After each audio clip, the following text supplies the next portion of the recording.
Hi there, this is Andrea York with Catch the Fire Worship Flags. I'm demonstrating what is included in our DIY flag kits, helping you express your own creativity by making your own triple layer worship flags.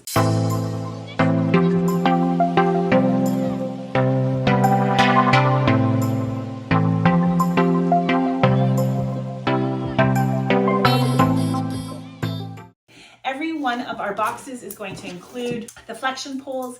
These have quite a bit of flexibility, but strong enough to handle the weight of the triple layers.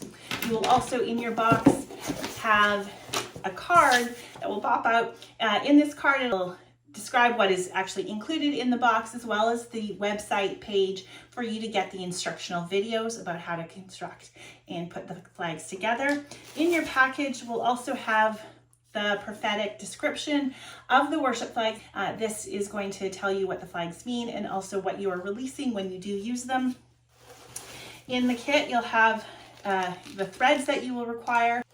You'll have the pre-cut fabric, the 3 layers that you will need. Each of the rolls is wrapped and labeled with A, B, or C. This will make more sense in the video of when we actually get into the instruction. And finally, it'll have a lining for the pole pocket. And that's what's included in the DIY flag kits.